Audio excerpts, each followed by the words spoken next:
You know those two guys from work who won't shut up about football, but are pretty damn entertaining? Well, they decided to buy a couple microphones. And with that, we welcome you to the Cheesy Corn Sports Podcast, where Justin Adams and Martin Cheney wrangle over everything college football and NFL. Bold predictions, hot takes, and live game reactions. This is Cheesy Corn Sports. And now, here's your hosts, Justin and Martin. What is going on, everybody? Happy Christmas Eve. Happy Saturday morning. We got NFL games today. That is a cause for celebration. How you doing, Martin? I'm good, man. I'm still waking up, but I'm here. I'm not used to waking up earlier on Saturdays. But hey, we make it happen. Merry Christmas Eve. Impromptu Saturday show. Absolutely. We've got a lot of NFL games on the slate today, so we figured we might as well just hop on here and do a normal Saturday show, and then maybe hop on tomorrow morning and knock out some recaps and go over the games that are going to be going on tomorrow. I think there's, 4 games tomorrow? I believe so. There's only one game that matters to me. I wonder which one that is. Oh yeah, I was gonna wear a jersey, but I'm having difficulty getting clothes on. I have had a bicep surgery for those who didn't know. So bear with me today. I have one working hand, so if there's any delays, it's because I'm trying to use my left hand to get where I need to be, and we're not doing too good right now. So, all right, well. Anything before we get into the NFL slate, Cheney? Anything from you before we hop into it, or you just want to hop straight into it? I don't think so. I say let's get right into it. We got a lot of games to cover. Let's do it. All right. So let's go ahead and start today's show with I honestly, I think this could be a potentially sneaky good game. Buffalo and Chicago. What are your thoughts on this one before I get into mine? So if I read correctly, the weather is going to be fucking cold in this one. It's going to be windy. It's going to be cold. I don't know if it's going to be really snowy, but I think the weather will play a factor here. It's 11 degrees with an overcast. I'm sorry, what was that? 11 degrees with overcast. Oh, God. I can't even imagine what the wind chill is going to be like. Yeah. You're probably going to hear me talk about the weather affecting a lot of these games today. And it might affect certain players in a positive manner. And it might affect certain players in a negative manner. For this one, you're still starting Josh Allen. You're still starting Stephon Diggs. After that, I'm giving the rest of the receivers every other receiver not named Stephon Diggs, probably giving them a downgrade in this one. It just is what it is. I'm probably giving Devin Singletary, James Cook, probably giving them a big old boost. A little reminiscent of the Shady McCoy snow game. We see what happens when it's cold, when there's snow on the ground, which also should bode well for, on the other side, should bode well for the likes of Justin Fields.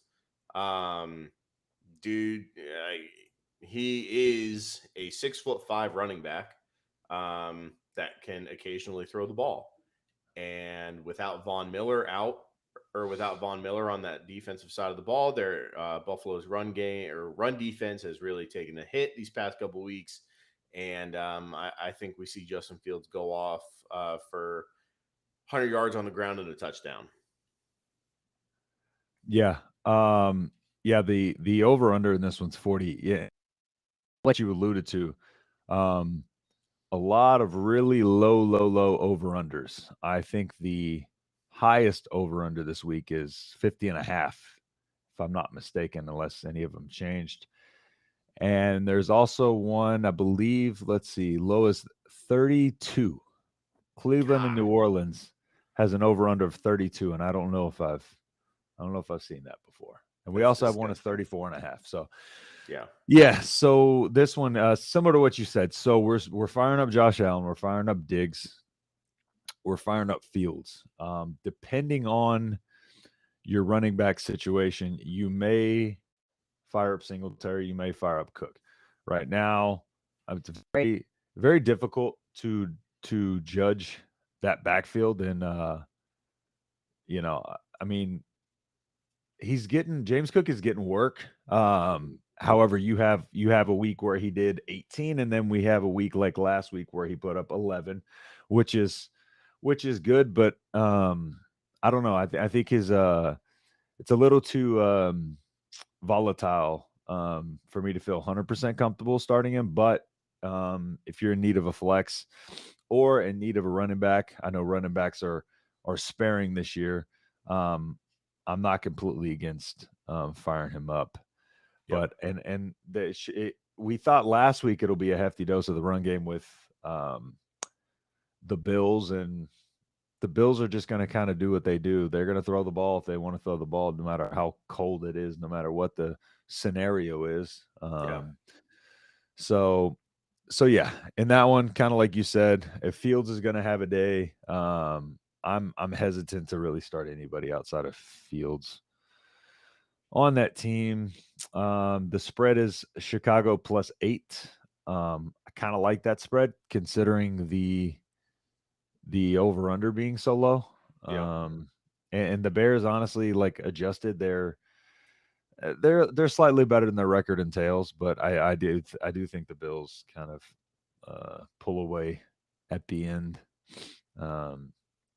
But that little spread, that 8-point spread with this over under is a little too steep for my liking. Anything else on that game? That one to me is pretty, Dawson Knox. I do feel like you're firing up Dawson Knox too. Dawson Knox has been on a decent stretch. I don't know if necessarily he's a surefire tight end one if you have, let's say, an Njoku type or had Evan Ingram. I know he's already played. But Dawson Knox has been playing fairly well. I mean, at this point, if a tight end is giving you points, you'll take it. Just because of how the tight end position has been this year. But yeah, so I'm firing up Knox, most likely. He's a top 12 tight end this week. Singletary, Cook, very dependent on your situation. Josh Allen, 100% starting up. Cole Kmet, you don't feel good about it, but if you have Cole Kmet, odds are you probably don't have any better options. So, but yeah, so that's kind of fantasy wise, that one's pretty cut and dry, except those couple on the fence with Knox, and those are dependent on what you got on your team. So if we get any questions about those, we can dive further into that. So. Yeah, what I will say is, I believe Khalil Herbert comes back this week. I believe he was activated off the IR, and then so that mixing in with Justin Fields, and all that, probably leaning towards sitting David Montgomery if you have a better option available. There's been a lot of running backs that you wouldn't think of that are going on an absolute tear these past couple weeks. And yeah, I might actually start Devin Singletary over David Montgomery this week. We have got a few questions in the chat. Yeah. I just pulled up the Steve, everyone. Just got a chance to pull up the stream here. So under on Cleveland, Buffalo can't stop the run. Love the call. Yeah. Kenneth Walker or Tony Pollard? Ooh. I like Kenneth Walker. Personally. Yeah, that Eagles defense is it's pretty nasty on that defensive line, along with the linebackers. I think for Philly is really what brings that entire defense together. You saw Hassan Reddick go absolutely nuts last week. Yep. And that was a pass rush. Hassan Reddick is more so a run stopping linebacker than anything. So yeah, I know Pollard has been hot lately, but I mean, everything can change when it comes to a Philly and Dallas game. I'm probably rolling Kenneth Walker against the Chiefs. Yeah, I like Kenneth Walker. Chiefs defense has been spotty at best. Yeah. Do not want to really trust anybody against the Eagles defense. I know Tony Pollard's probably going to get some points, but I think Kenneth Walker is going to have a big day. Right. I think he's going to be up in the top 8 territories in terms of running backs. Yeah. Pollard more so in the top 15 range. So, Cousins or Brady? Cousins. Cousins he's on fire. Cousins to me is a must start this week if you got him. And then so Cousins or Brady, I'll let you go ahead and answer that one before we get to the second part of that question. Yeah. I fully acknowledge here that Tom Brady is the GOAT. He's the greatest of all time. Playing an Arizona defense that's really struggling. I get that.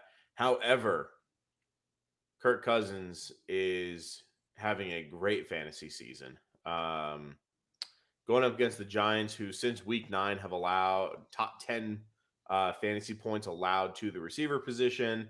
And well, what does that mean? Well, someone has to throw them the ball, right? It's going to be Kirk Cousins for me. This not a primetime game. It's at home in Minnesota, which I mean they play in a dome, so I really see no reason for anything to go against Kirk Cousins here. With the talent that he has on that team, I mean, he can throw a drag route to Hawkinson, Thielen, Cook, or Jefferson, and any one of them could take it at any given moment. And with the way that Tampa has been struggling, I know they have the talent too, but I mean they're still trying to find their own identity as far as an offense. So yeah, feed me Kirk Cousins. Yeah. Yeah, same. Cousins, he's at least 27 fantasy points through the last 4 weeks. The Giants, they allow at least 2 touchdowns over the last 5 weeks. And allowing at least 21 fantasy points to quarterbacks. I think this is a Cousins must start for sure. And then getting into the second question, Evans and Hawkinson. So I'm assuming this is a flex. So you have both Evans and Hawkinson. Got it. Yeah, because I was about to say you're starting both of those. So okay. Thoughts on the Bears spread? Bears spread. I like the Bears to cover, like I said before, just because of the over under being 40. And with the spread being 8, let's see. So that would be 20-12. So I mean, honestly, like I think I score more than that, and just the fact that their game is they're getting Khalil Herbert back. I do think they're going to have success running the ball. So, yeah, are you same on the Bears spread +8?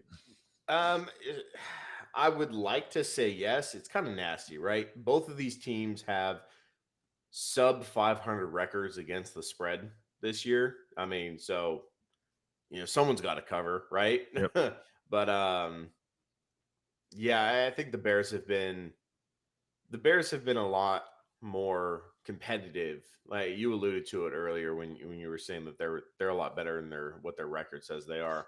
I do agree with that. Yeah, give me Chicago +8. All right. Thanks for the questions, guys. Let's get on to the next one. Let's see.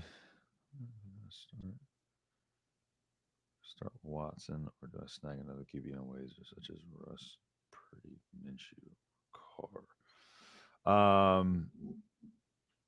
KW9. Is that Kenneth Walker? Kenneth Walker's number 9, right? I think so. Yeah, I think so. I'm assuming Kenneth Walker. Kenneth Walker.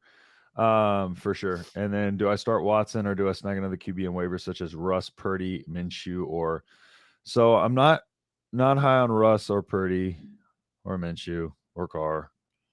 I'm not high on Watson though either this week. No, and to me, like this is almost like you're throwing dart at a dartboard no matter who you get. But I think if I had to choose between these, I would probably go maybe Carr. Not confidently. I mean, I got them all probably ranked up around the same area at the back end of around the 20, 18, 19, 20 range. If I had to pick, and I would say then it's a coin flip. I don't like the matchup for Purdy against Washington. Russ got the Rams. So there's potential that could be a low scoring game overall. Minshew's playing Dallas. That's tough. And then you got Deshaun against New Orleans. Again, that over under, and that one's 32 damn points. And then we got Carr against Pitt. So you don't like any of these matchups. But me personally, Carr's got the best weapons on his offense out of those. I would say Carr. Yeah, same for everything you just said.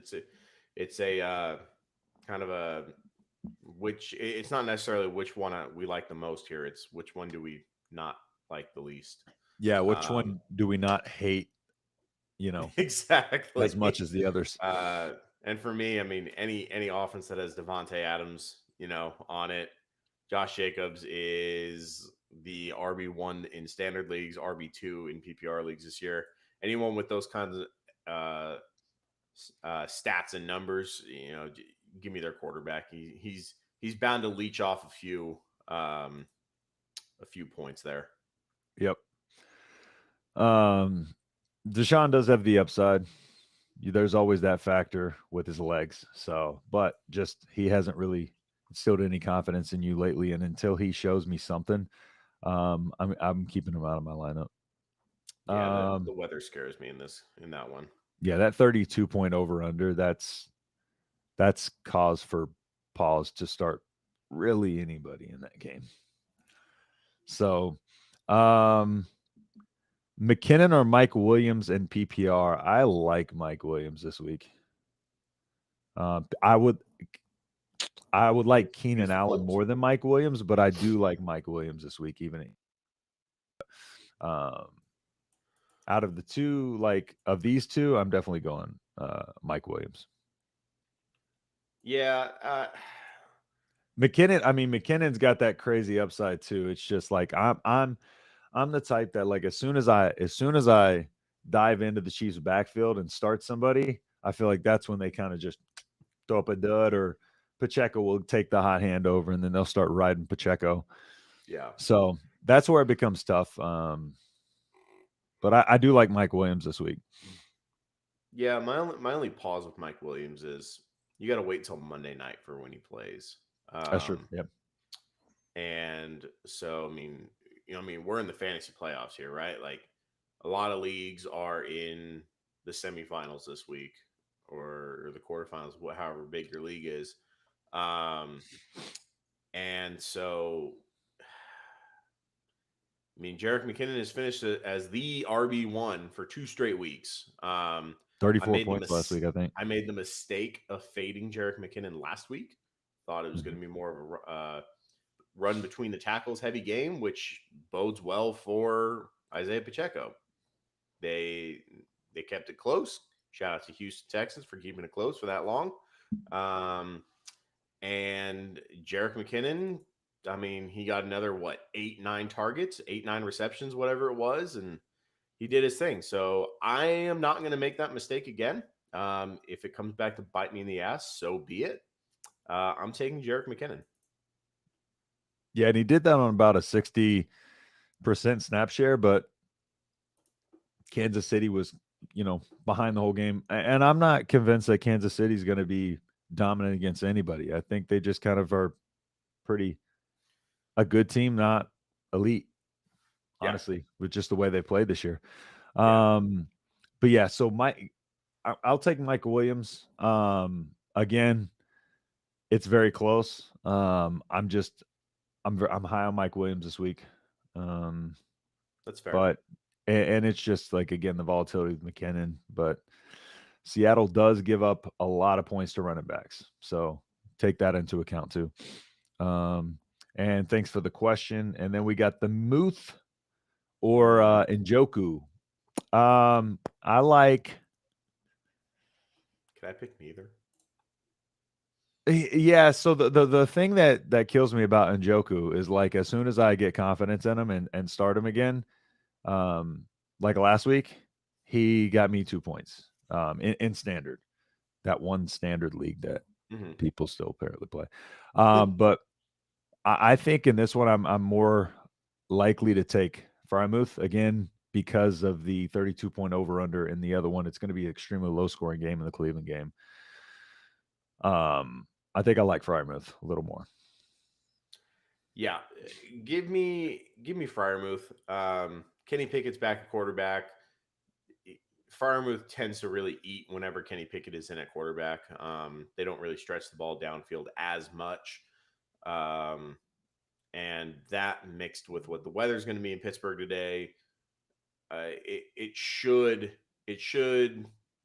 put Freiermuth right in front of Kenny Pickett a lot. So, I mean, PPR league should be seeing a healthy amount of receptions for a solid day out of the tight end here. So, yeah, give me Freiermuth. And then even matchup wise, Vegas tends to give up a little bit more than average to tight ends, and it's the opposite with New Orleans. Yep. So New Orleans tends to give up 4 less fantasy points than the average, and then Vegas tends to give up nearly 2 points more than the average. So another little matchup thing in there. It's hard to go against Njoku's 90% snap share from last week, but yeah, it's just I have more confidence in Freiermuth this week, and it's hard to say I have confidence in any tight end, but more confidence in the Muth. So, thanks for the question. Do the Eagles win today? I don't think so. I do. You do?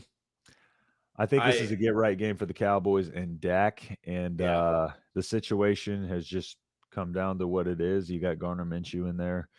I think their offense is going to be a struggle just a little bit, and I think the Cowboys have a get right game. I think that Nick Sirianni can really put his bid in for Coach of the Year with this game. Losing your MVP front runner quarterback, and going up against, in my opinion, a top 5, possibly top 3 rivalry in the NFL. Heavy playoff seedings are on the line. Division implications are on the line as well. I definitely think that both teams are going to be throwing haymakers all game long. And I see the next comment talks about how Minshew doesn't turn the ball over. And it's true. I saw Minshew do a lot of good things with a terrible Jacksonville offense. I realize this was a few years ago. But pretty sure Doug Peterson was his coach down there in Jacksonville. Nope, I take that back. Forget I said that. Like that stricken from the record, please. Anyway, Gardner Minshew. I mean, you can also talk about, dive into the hype of, rest in peace, Mike Leach. Gardner Minshew goes out there, little Mike Leach masterclass, product of Mike Leach. Gardner Minshew goes out and tears up the Dallas defense. Dallas also, much like Notre Dame in the college world, loves to choke on these types of games, right? Yep. So very possible we see something like that. I think Minshew does a good job of distributing the ball to the playmakers such as A.J. Brown, such as Devontae Smith, that can really do their thing. And then you got the likes of the Philly defense that I mean, they can do wonders as well on the defensive side of the ball. We saw them. We saw the Philly defense absolutely shut down Justin Jefferson and the Minnesota Vikings early on in the season. We've seen them do it time and time again with some of the quote unquote hottest offenses in the league. Yep. No, yeah. Yeah, I agree. I just think I don't know. I think it's a perfect storm for Dallas. You know, the ever hyped game here with the best team in the NFL, Eagles, their biggest rival coming into this game, and then Jalen Hurts goes down. Right. I think Minshew keeps it a very close game, but I just think Dallas kind of imposes their will a little bit later. I do think the Eagles, when healthy, are the better team, of course, but I just think Minshew is going to be the difference today. So, gotcha. All right, we'll try to catch up on these questions. Minshew doesn't turn the ball over. Is that all the Eagles need? Remains to be seen, but like you said, I do think they can coach their way into potentially winning this game. I do think it'll be close, though. Do the Patriots mess up Burrow, or is he just too great? It's a shot at. This is a shot at me. Before the season, one of my hot take, bold takes of the year was that Joe Burrow was going to be washed this year, and every single week I get it from at least 3 or 4 people saying, oh, Burrow's washed. Oh, he's washed. So damn, it's like that though. You don't like Joey B like that? Come on now. I liked Joe Burrow coming into the season, but people were like, "Oh, he's a top 5 fantasy quarterback." He actually might be right now. He is. I was saying he wasn't going to be a top 5 fantasy quarterback, and then my mouth got ahead of my brain, and I might have said some things that really drove my point home. You got to look at his weapons. I mean, honestly. Yeah. So, Schultz or Waller? Give me Waller. Give me Schultz. Yeah, I mean, I like Waller just a little bit more this week, although I don't like his snap share recently, and his matchup is a little. Schultz also in a tough matchup against Philly, so they both of their opponents give up like 2 points less to tight ends. I may flip just a little bit on this one over to Schultz. It's so close though. Go ahead and give me Schultz. I prefer his snap share over Waller's. So at this point, it's just the amount of snaps he's going to be out there for and targets and stuff like that. So coin flip, I'll go ahead and take Schultz to give a unanimous answer. But yeah, that's a really close call there. But yeah, again, 95% of the snaps is hard to go against from last week for Schultz. So yeah, to me, last week was Waller's first game back from injury since week 5. He only got 3 targets, 48 yards is what it is. And I mean, what salvaged it was him catching a touchdown. But I do like the matchup against Pittsburgh. Mm-hmm. The cold weather scares me. It bothers me. Their high is 12 degrees with 20 plus mile per hour winds. And anytime you see something like that doesn't really alleviate well or to a heavy pass attack.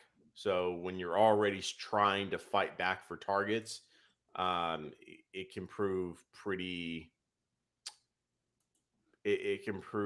difficult. And then insert the dome game, all the hype. It's going to be a heavy pass attack for Dallas.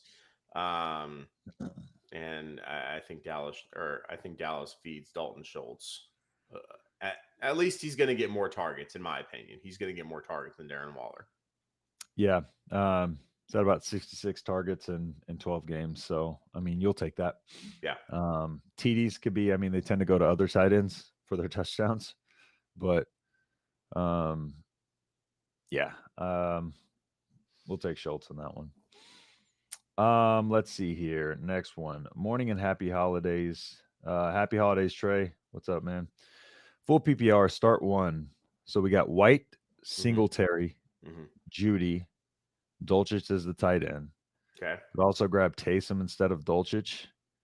Taysom or Dulcich.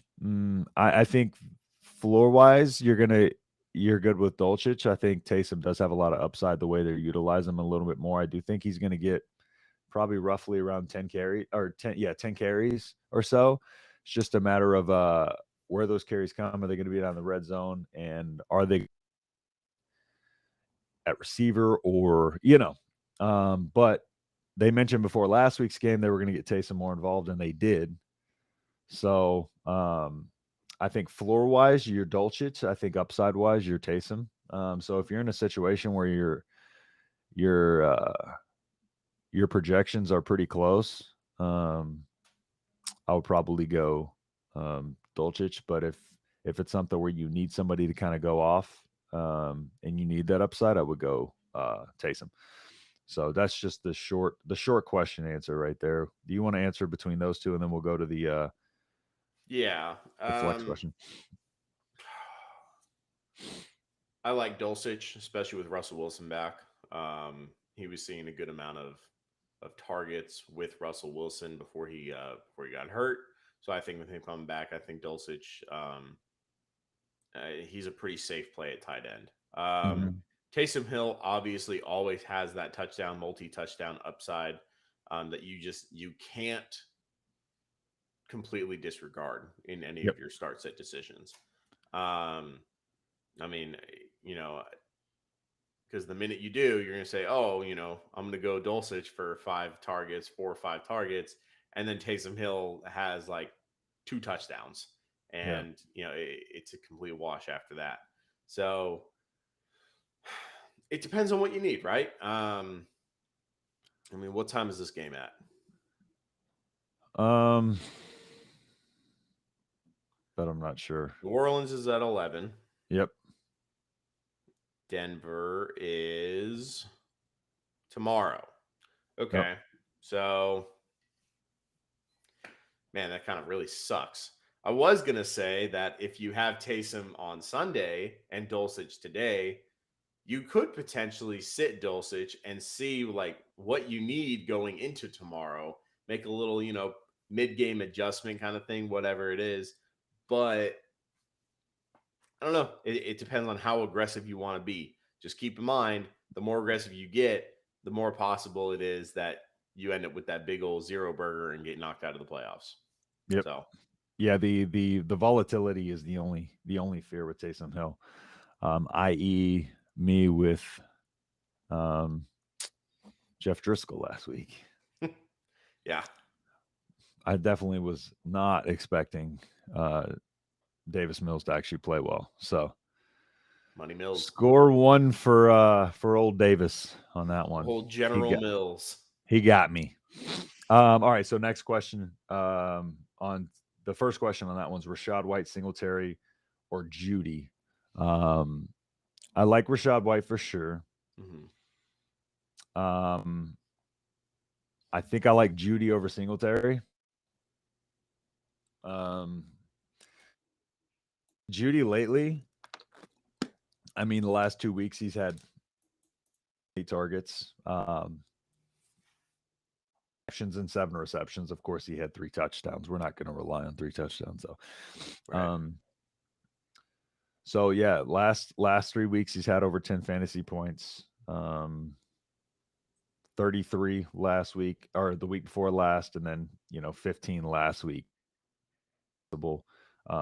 But he got 8 targets on only 30 routes run last week. Week before that he had 43, and actually against Baltimore, with 36% of the snap share, he only ran 8 routes and had 4 targets for 4 receptions. I just kind of like that trend lately, with the fact that even with minimal routes runs, he's still getting targeted. So I do like Judy and Rachaad White in this one. Okay. Yeah. I'll play a little devil's advocate here, right? I'm gonna, Mhm. let me talk to you about my man Devin Singletary here. Okay. I cannot tell you how many times I have cursed this man's name watching the Bills play football.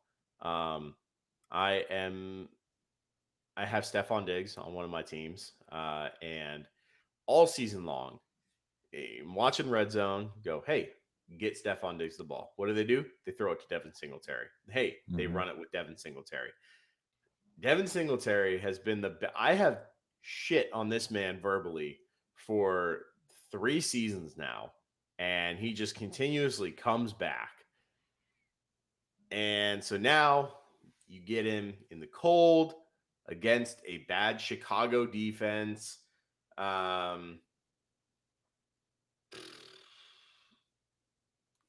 Give me Devin Singletary. I fuck it. Why not? I see no reason that you shouldn't be able to start Devin Singletary in this game. James Cook and his 20% snap share or whatever it is not enough to sway me, regardless of what he does with that 20% snap share. Mhm.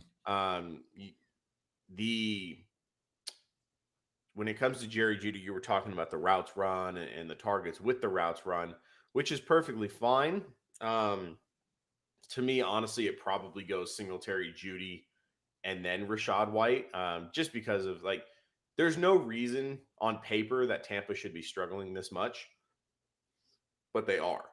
Mhm. They have the greatest quarterback of all time.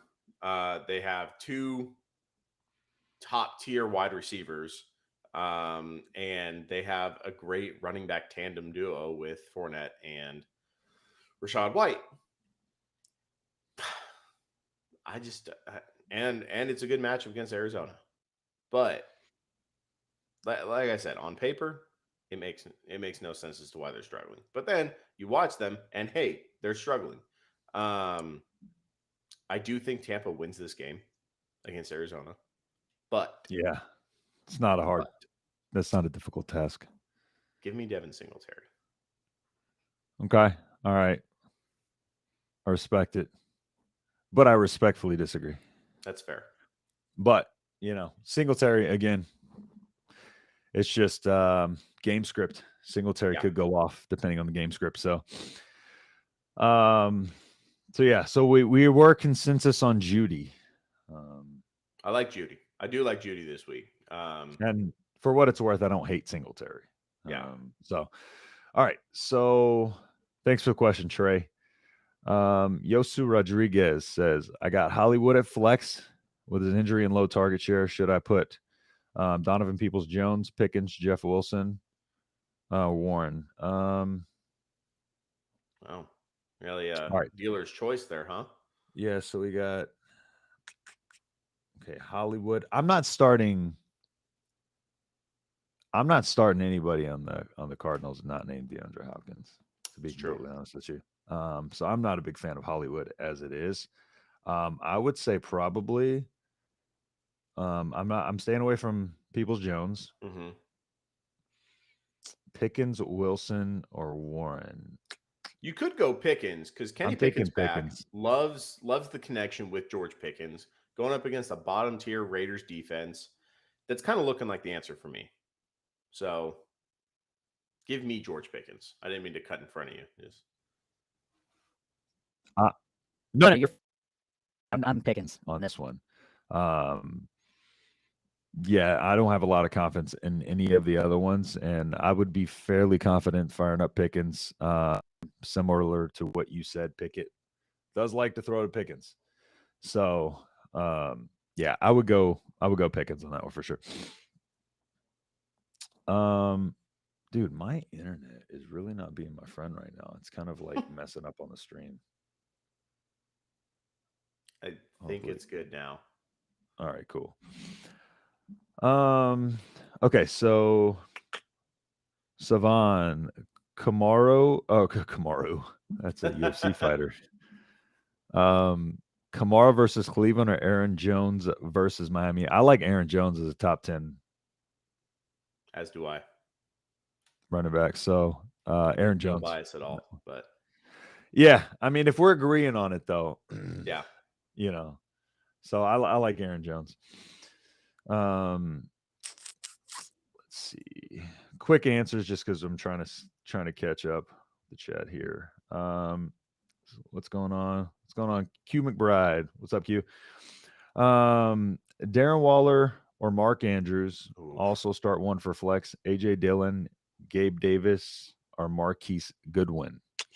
So I actually would say between Waller or Andrews. Andrews, what's your take on the first one? Who's starting at quarterback today for the Ravens? Tyler Huntley. I believe it's Huntley still. Third start. But Atlanta does give up It's true. 3.5 points average over what the tight ends averages are. So they are a good matchup for Andrews. Mm-hmm. So I definitely like his matchup more than any. I think he's a top 5 option. And then I think Waller, again, he's in a less favorable matchup. I put him in a top 15 type of range, but I think Andrews has the potential to finish tight end 2 this week.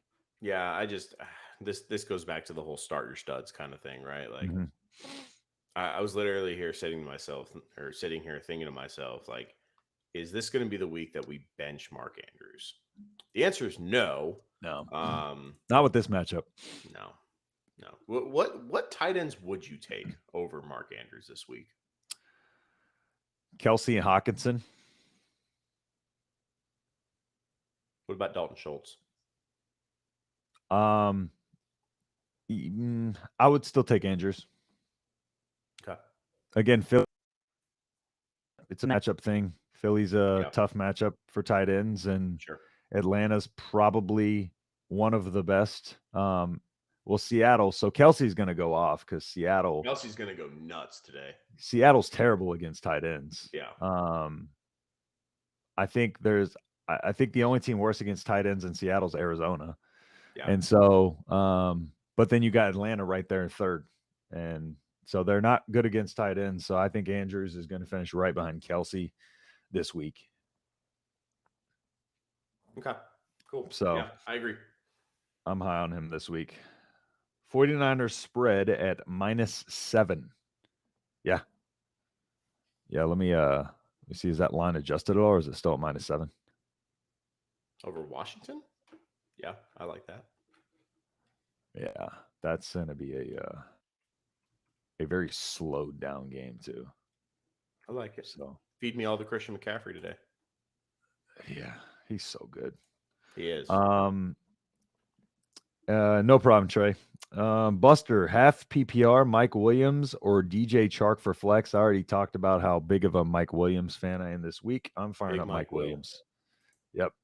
I like Mike Williams this week. Again, full PPR, I like Keenan Allen a little more. I still think Mike Williams is top 15 wide receiver this week. Thanks for the question, Buster.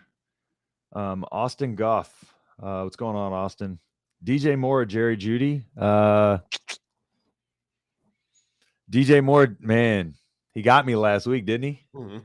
He got us both, man. We were talking about his injury. And then he comes out there and scores a touchdown. So yeah, I'm not making that mistake again. Yeah. I think this one's a toss-up. I would say I like DJ Moore's matchup better against Detroit. But again, and DJ Moore's at a much bigger target share. Yep.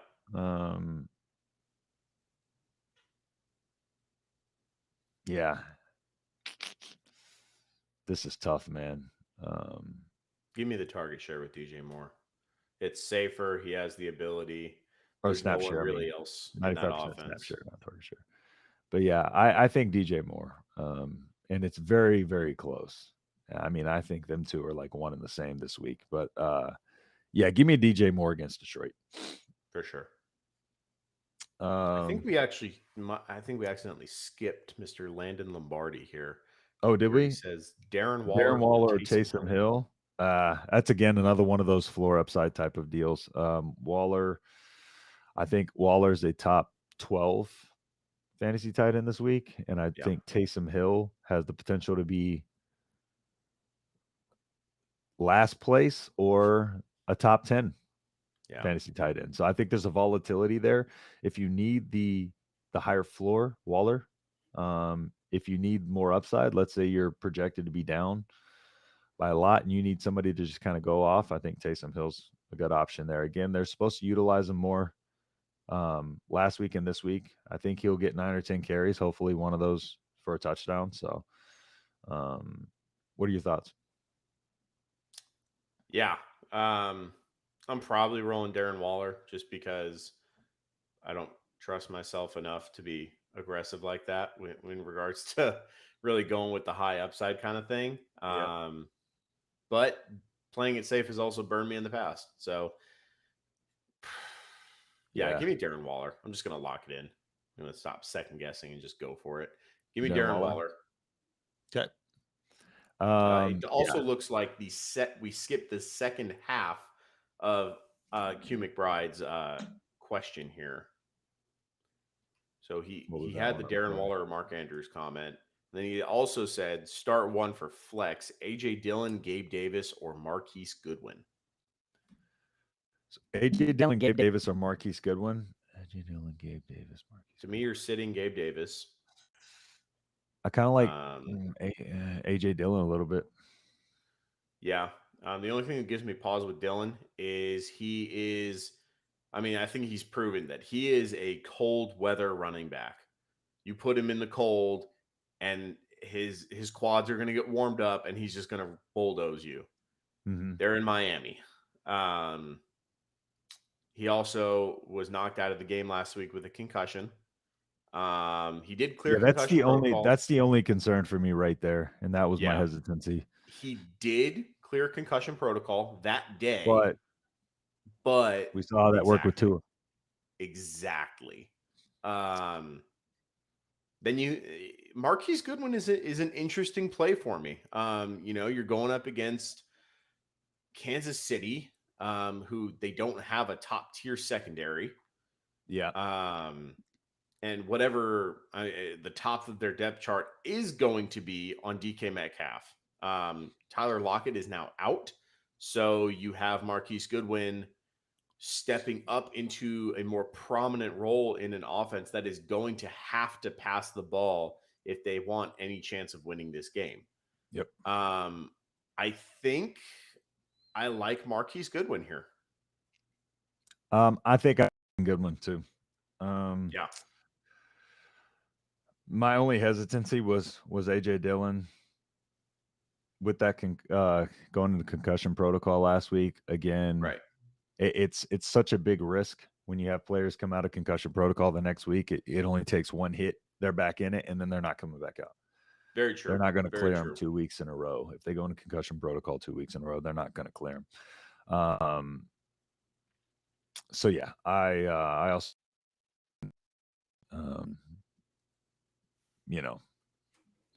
he's got a fairly good matchup. He's a full go though, right?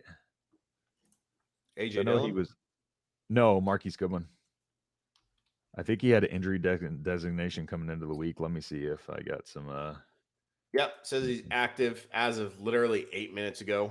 Cool. Ken Walker, Fant, and Goodwin are active. Cool. Yeah, go Marquise Goodwin. Yep. And does that catch us up on those questions? It does. We are back down to Finn down there in the comments. All right. What's going on, Finn? And thanks guys for the questions. If you like the show, please leave a like, subscribe. Helps us out with the algorithms and stuff like that, so we can kind of grow the channel a little more. So Kamara or Ken Walker PPR? Ken Walker. I know Kenneth Walker has a injury designation coming into the game, but I think if he's active, you're starting him personally. Yep. And I'm not a big fan of Kamara. I concur. I think a lot of people are going with Kamara just off of name value nowadays, just because of what he did previously. Kamara has not really been that great this year. He's had a couple of good games, but there's been a lot more bad than good. So give me Kenneth Walker. Oh, good Lord. Apologies for the dog. Yeah, Ken Walker on that one. Stand by. Martin, do you want to take over the next question? I'm going to mute real quick. Absolutely. Yeah, just following up with Mr. Austin. Yeah, DJ Moore got the best of a lot of us last week. It is the Lions. However, the Lions have been playing. I don't know if you can really say, but it's the Lions anymore. First 8 weeks of the season, sure, they went 1-6, 1-7, whatever it was. They're 6-1 since. You can't discredit the Lions anymore just because of what they've done in the past. They are a competitive football team. Well, they were a competitive football team already, and now they're a competitive football team that is learning how to close games out and win. Yeah, So pass defense is still spotty. it's spotty, sure, but it's better. Yeah. So I still think DJ Moore is a safer play than Judy. Doubling down with it. Yep. Finn says he feels Kamara is going to get a lot of work without all of the Saints' weapons.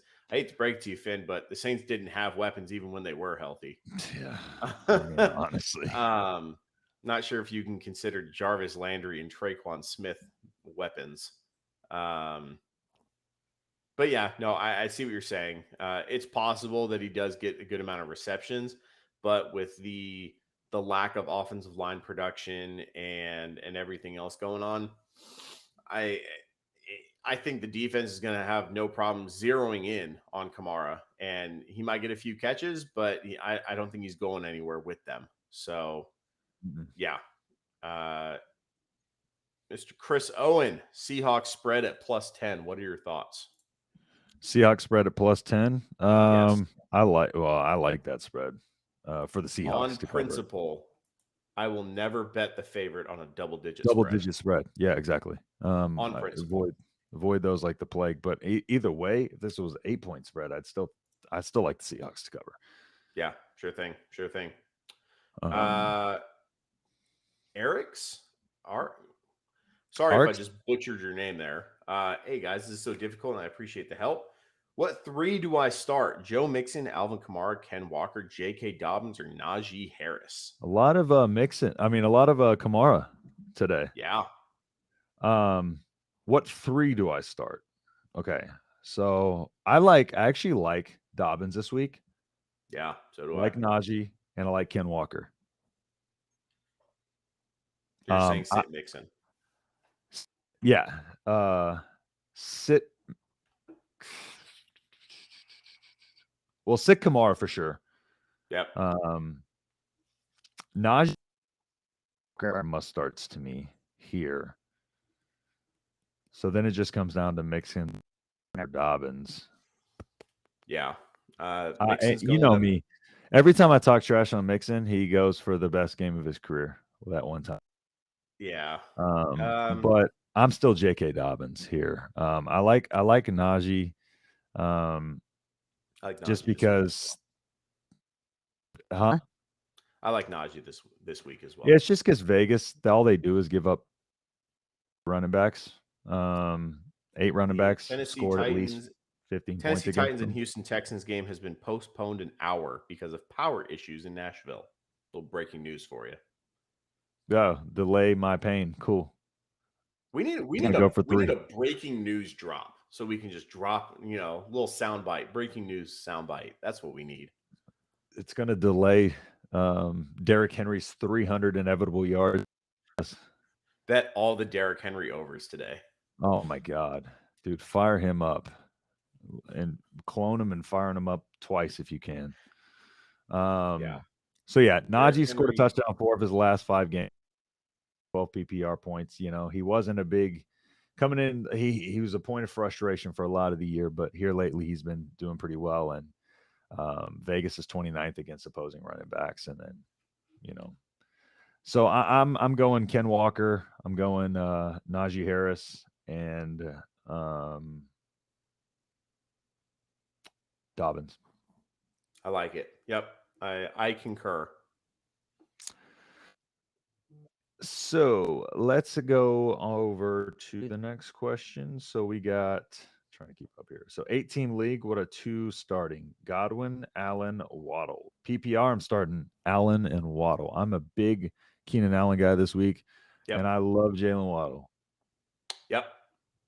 Pains me to say it, but yeah, Jalen Waddle is going to do some good things against the Green Bay secondary. Love Jalen Waddle and Keenan Allen this week. Yeah, like I said, I got him top 10 wide receiver this week in PPR. Oh, it's the same question twice. Okay, got it. 8-team league, man. Damn, when you have to choose between Godwin, Allen, and that's rough. It's a good predicament to be in. It's a good problem to have there.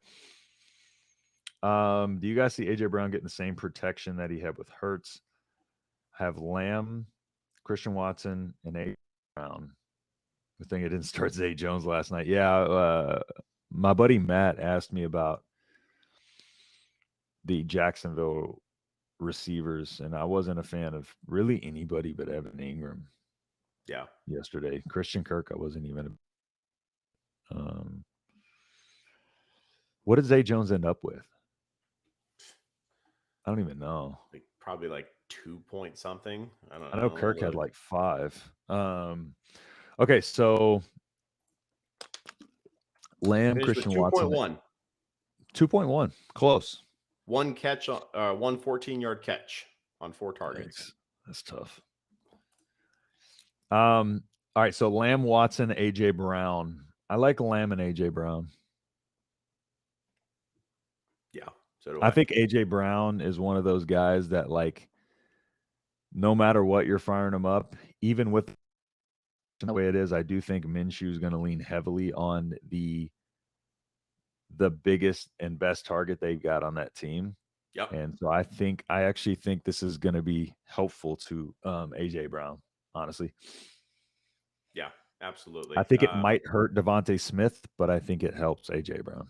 Yeah, we talked about it earlier when we were talking about Minshew. Minshew does a good job of distributing the ball to the playmakers that need to go make big plays to score points. And if that is not AJ Brown, I don't know who the fuck is on that offense. I think AJ Brown is still probably one of the safer wide receiver ones to go with. So, yeah, I think AJ Brown will be perfectly fine. That offense is so consistent that I think they'll even have success with, just because of all they're good everywhere on that offense. Line of scrimmage, receivers, tight end typically, but we know how that worked out. It's hard to sit Mixon, but I don't trust him. Yeah, I'm the biggest Mixon hater there is. I've never been a fan of Mixon, honestly.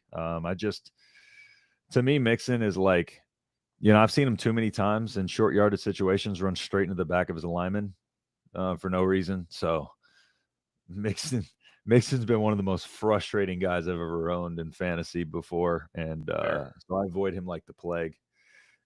But last time I said this, he had the best game of his career in like 300 total yards or something like that. I don't know what it was. He had like 5 touchdowns. That's what it was. He had 5 touchdowns. Yeah. But that doesn't change anything. So I'm facing Henry and I had Hurts. Damn, that's tough going against. That's rough. Dude, Henry, rough. I'm a Texans fan. I can tell you Derrick Henry is our dad. He's literally our father. He owns us. Derrick Henry has 2 sons nicknamed the Jacksonville Jaguars and the Houston Texans. It used to be T.Y. Hilton that owned us, but luckily T.Y. Hilton's retired, and now it's T.Y. just Hilton's Derrick actually Henry. signed with the Dallas Cowboys. Oh, that's right. Yeah, I forgot about that. Yeah. Hasn't done anything since, but, The T.Y. Hilton we remembered is dead and gone. Yeah. But could probably still get 200 yards against the Texans. Look at Gunner back there. What's up, Gunner? Welcome in. Daniel Jones time. Oh, yeah. Woo! Danny Dimes, baby. Let's go. Good old Danny Whatever a Dollar. week to need him to go off and turn into Danny Dimes. Falcons spread at +6.5. Dude, the Falcons last week. So I was looking at pace of play earlier, Mhm. and the Falcons have the slowest pace of play.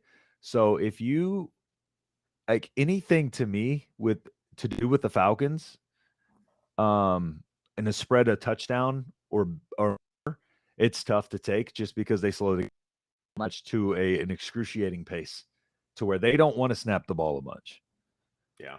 They're like, we want to snap the ball 30 times and in this game. And hopefully Desmond Ridder makes some strides. I don't like it. I'm fading the Falcons. Yeah. They might be 8-6 against the spread, but that was with Mariota. Yeah. And when did we ever think we'd be like, yeah, well, that was with Mariota. Now I have less confidence in him. Well, when Desmond Ridder came in, that's when. I mean, Mariota's throwing off his left and still playing better than Desmond Ridder.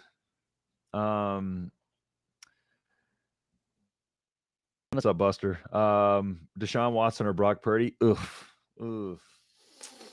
So, like I said earlier, the Cleveland Browns game has an over-under of 32, which is excruciatingly low. I don't know if I've ever seen an over-under that low. It's hard to really have confidence in Deshaun Watson. I do think Brock Purdy is going to be in a better situation because of his offense. I like Brock Purdy.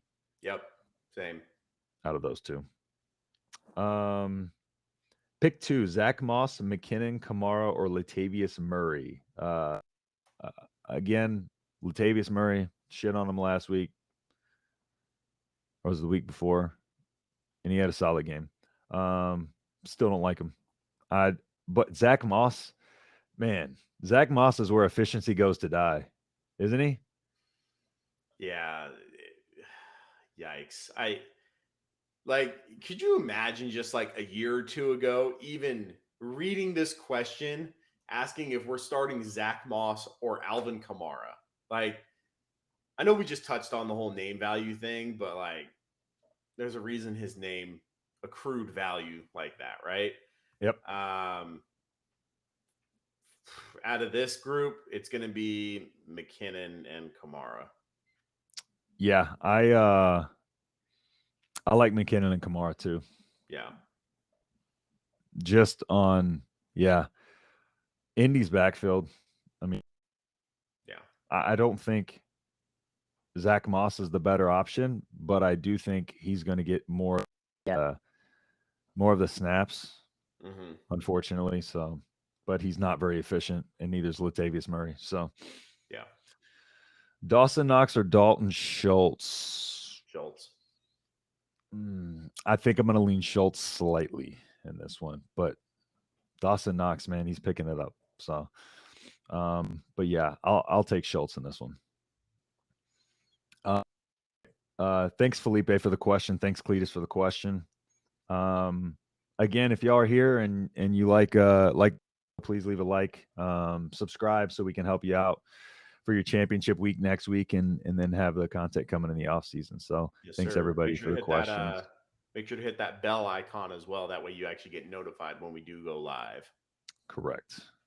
Yes, sir. All right. So Paul, he has Henry, Jones, Pollard, Ken, and Henry. Of course, got to. Solid. What two out of team?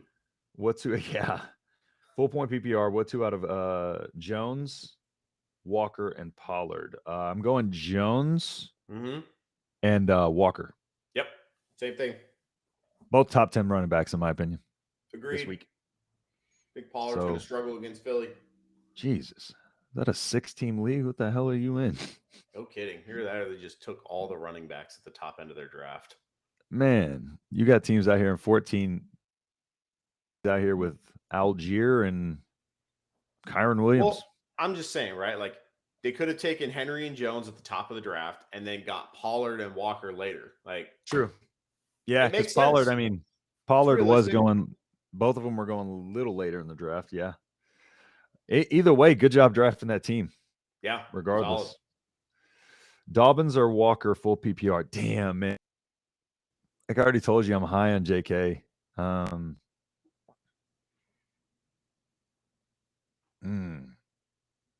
I still think I like. Yeah, I still like Walker, man. I'm too high on Walker, but I got like JK is kind of like my start of the week this week. But You I can't go start wrong him with over. either of these. I can't. Yeah. JK is still going to be sharing touches. But I think he's going to be the RB1 in that backfield. Yeah. But I still think he's a low end. Right now, he's kind of a middling RB2 with the upside of a low end RB1, and I think Ken Walker's a surefire RB1. Well, so hear me out on this, right? Because I'm reading their next question or their next comment here, where he's saying there's already starting Eckler and Pollard at running back. Yep. I would almost suggest sitting Pollard, starting Dobbins and Walker along with Eckler. Yeah. I do like Dobbins this week a lot. Man, I don't know if I like him more than Pollard though. Okay, that's fair. So I would say out of those, just sit Dobbins. Just like I said, I do think he's going to have a good game this week. But it's hard with that committee approach and the fact that he's been banged up all season. JK. But again, I love JK this week. Again, but also at the same time, both of those teams love to slow the game down. I don't know with the snap share how many touches JK is going to get, but I love him this week. I do.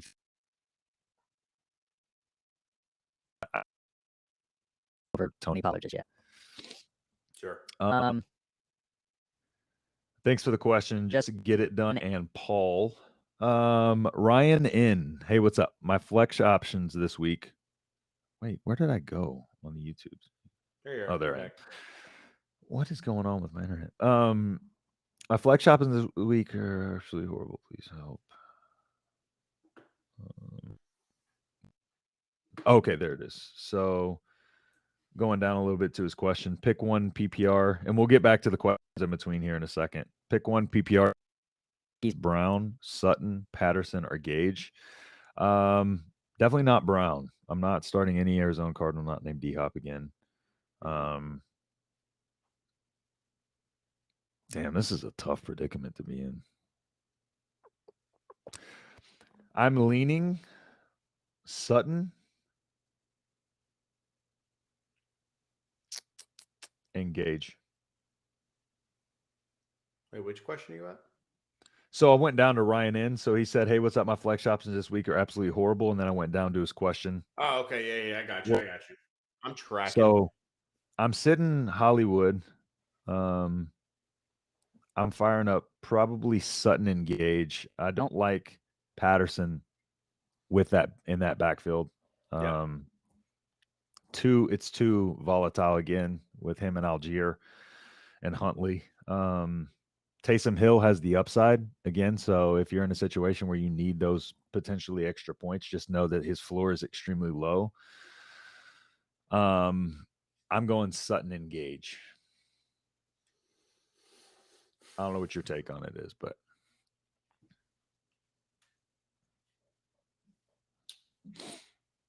either Sutton and Gage or Sutton and Marquise Brown. I know what your thoughts are on Hollywood Brown, but I have to take a long pause before I take any wide receiver 4 in any offense.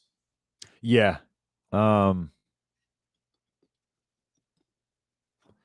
Yeah, it's just, man, it's really hard for me to want to touch anything Cardinals related. I agree. You're not putting Taysom Hill in at a flex. Oh, this is just pick one. Oh, Courtland Sutton. Oh yeah, Sutton. Sitting here trying to... Courtland Sutton it is. Hey, maybe if we could read, that'd be great. Hey guys, it's Saturday morning. We're not used to doing this Saturday morning.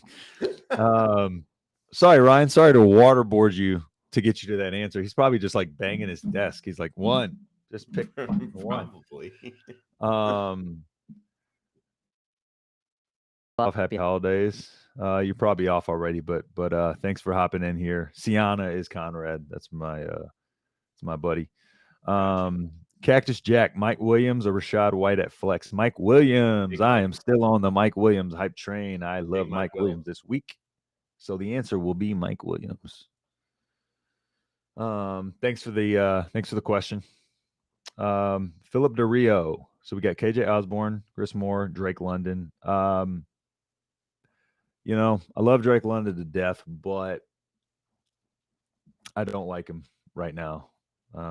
With this offense, with the way it's currently playing. Chris Moore, Nico's on the IR, so and I don't know if Cooks is playing, but Chris Moore, I do like. So Chris Moore, his last week's game was he came out and he got 4 targets immediately off rip and didn't get any receptions after that. So, but I do like. I think I'll do Osborne and Chris Moore here. Yeah, I like Osborne. Again, this is a pick one. I like Osborne. He has been week after week just slowly, gradually increasing his role in that Minnesota offense. He's gotten some clutch touchdowns throughout the weeks. I think Kirk Cousins trusts him. He has a good rapport with him. I like Osborne. Yeah, give me KJ on that one for sure. And here's the pick 2 that I saw. Okay, need 2 of Pickens, Slayton, Peoples-Jones, Singletary, and Osborne. Which thoughts? Damn, I didn't think KJ would be popping up this much, huh? I know, right? Damn, I like Slayton this week. I do. Shit, but I feel like I have to double down on Singletary. Just because of everything I said about him earlier. So I think I'm gonna go to Pickens, Slayton. Who were your 2? Give me Slayton and Singletary. I'm not doing Peoples-Jones. No. Staying away from that game. You said Pickens and Singletary? Slayton and Singletary. Oh, Slayton and Singletary. Toss up for me between Slayton and Singletary and Slayton and Pickens. Yeah. But just for the consensus answer, I'll go Slayton and Singletary. I like that. I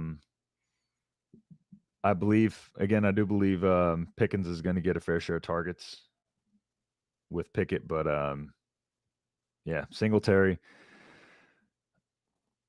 I think Singletary's still the guy in that backfield right now, and I believe he's going to get the majority of the receiving downs. So we'll go Slayton and Singletary. I like that. Thanks for the question, Jackie. Let's see. OFG Fossey. Who should I start? Gabe Davis, Donovan Peoples-Jones at wide receiver. Pick 1 full PPR. Gabe Davis. Yeah. Temper your expectations with Gabe Davis. But if it comes down to Gabe Davis or Donovan Peoples-Jones, give me Gabe Davis. Yep. DPJ, no bueno. I'm trying to not start him at all costs just because of that game and the way it's probably going to be low scoring. Okay, thanks for the question. This is more of a curiosity question because it's too late. Would you have played Ayuk over Garrett Wilson this week? I started Wilson and he gave me 7. Honestly, if I'm being completely honest, I probably would have started Wilson over Ayuk. Yeah, same. So that's just me. I do like Garrett Wilson. I don't like his quarterback, but to me, I take the better player, and that's Wilson. Yeah. So yeah, hindsight. Edward Zing, start 3 full PPR. Waddle, Godwin, McKinnon, Kamara. Start 3. So I would go Waddle, McKinnon, and then Godwin. Yeah, I would say Waddle, Godwin, and McKinnon. Yeah, it's tough for me. I agree with Waddle and McKinnon. I am flipping back and forth between Godwin and Kamara, but I think I'm leaning Godwin. Yeah. Yeah. Godwin. For the consensus, we'll go Godwin. Okay, thanks for the question, Edward. Ryan in. Who would you pick between Sutton or Gage? Only need one. Sutton. Sutton. Yeah. Give me Sutton on that one. That one's pretty easy for me. So yeah, fire up Sutton with confidence. Pick 2, Dotson, Chark, or Dobbs. Chark and Dobbs. I'm leaning Chark and Dobbs too.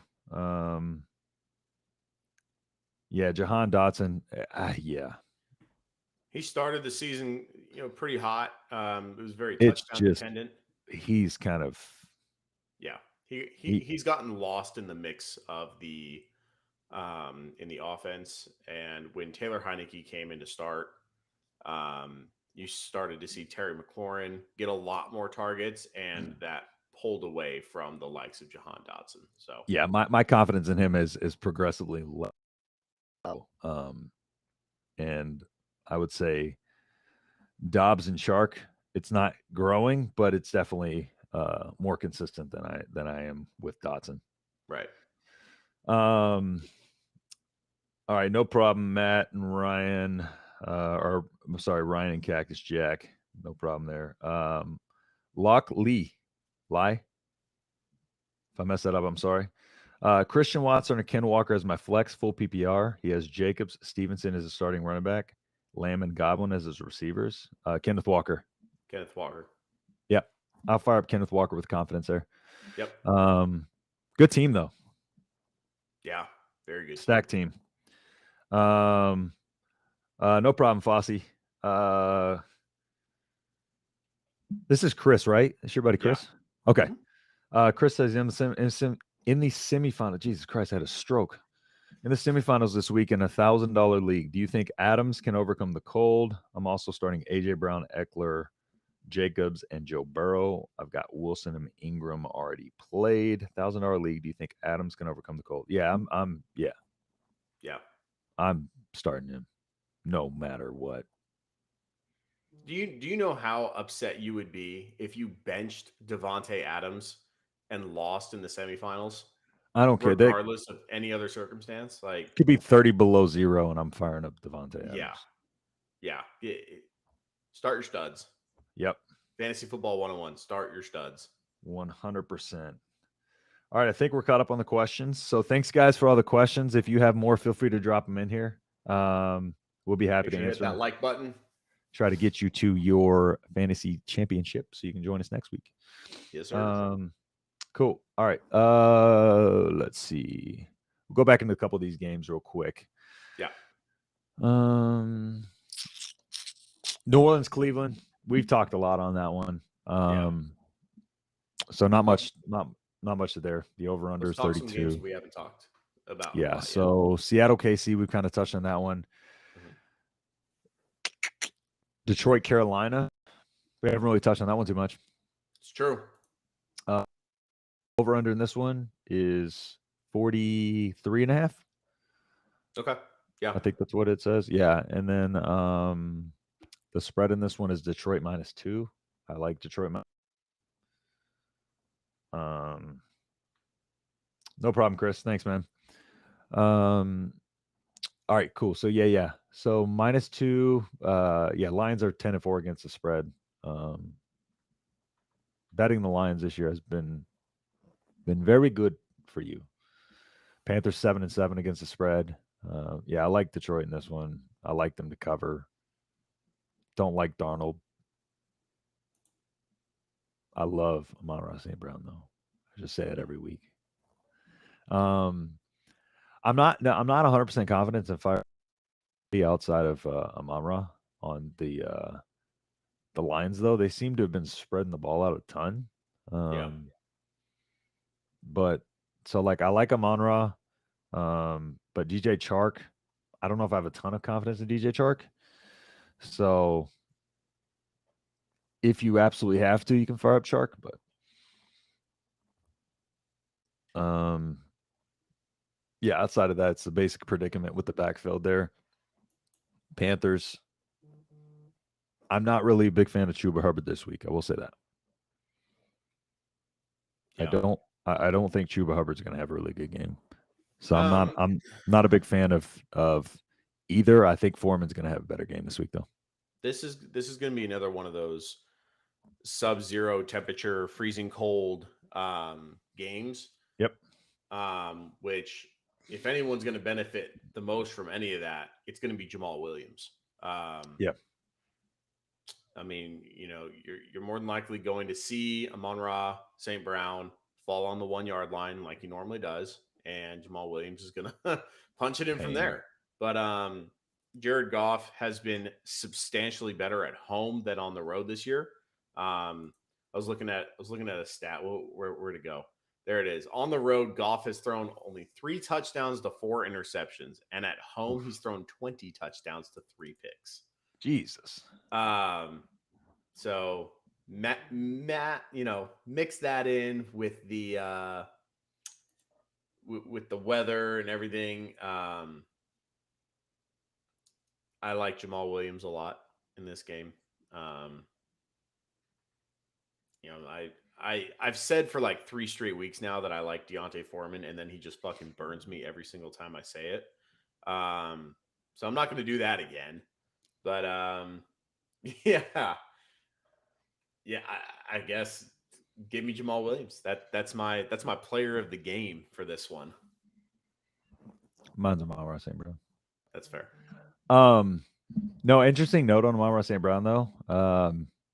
Through 13 games played this year, he has as many targets, 119, as he had all of last year, and only 1 less reception. That's pretty damn consistent. Solid. So of course, this is with 4 less games played. Targets 119, receptions 89 this year, 90 last year. Receiving yards 974 this year, 912 last year. Yards per reception 10.9 this year, 10.1 last year. Air yards were more last year, 806 last year, 716. Receiving touchdowns 6 this year, 5 last year. That is about as consistent numbers wise as it gets. Yeah. Albeit with the 4 less games, but I'm saying with those numbers being exactly the same as amount of targets, his consistency is absurd. Yeah. So for 6 week in a row, I'm losing track. I'm betting Amon-Ra St. Brown over 6.5 receptions. I think it's only failed 1 time, and I think he had 6 receptions that week. So last few weeks he's had the lowest amount of targets he's had since week 8 is 8 targets. Yeah. So yeah, I thought that was pretty interesting note. Just see how with the same amount of targets, how his numbers lined up though this year. Yeah. For All sure. right. So we'll move over into the next one. I think we have another question. Oh yeah. Chubb or Walker? Ooh, now we're talking. Yeah. Damn, that's a good question. Who else are you starting to have this dilemma? That is a very good point. My answer is pretty much been Walker. I want to say Nick Chubb. They're both top 10. Yeah. If Walker didn't have the injury designation, it'd be 100% him, but I'm still 60-40 Ken Walker. But they're both top 10. Just a little higher on Ken Walker, but I'm talking like one might be 10, one might be 6 or 7. Ken Walker with a slight lean. I do think the big thing for Chubb is going to be the fact that they may be run heavy because this game is going to be slowed down a ton. Deshaun Watson hasn't really been showing too much, so I think they know their run game is their best option to win. And I don't want to root for Nick Chubb because the Texans have that draft pick. I need them to lose. So Ken Walker. Let's do that. Okay, let's see. Thanks for the question. I think it's X-Spirit. Chris said, "Can the Panthers steal the NFC South?" Oof. No. I mean, they can. I don't think they will. Mathematically, yes. I don't think they will, though. They don't have the GOAT anymore, PJ Walker. It's true.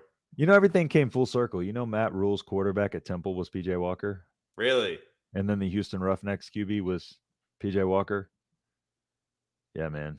And now Nebraska's head coach is Matt Rule, the guy who recruited PJ Walker.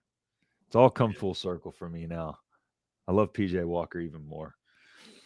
All right, what's going on, James? So we have Akers, Algier, Foreman, half-point PPR, going back and forth on it. Could also risk getting Zach Moss off of waivers. Not a big Zach Moss fan. Again, I think Zach Moss is where efficiency goes to die. So we have Akers, Algier, Foreman, and half PPR. So how many are we picking here? I'm going to assume one. I'm going to assume one, but we'll list them in order just in case. So that way, if it's two, he can pick the top two. Half-point PPR to like Algier, I tend to not like him in full PPR. Half-point PPR, he's a little bit better of a value. So I think I'd go Akers. Damn. And Algier's got a tough matchup this week. So I think I'd go Akers.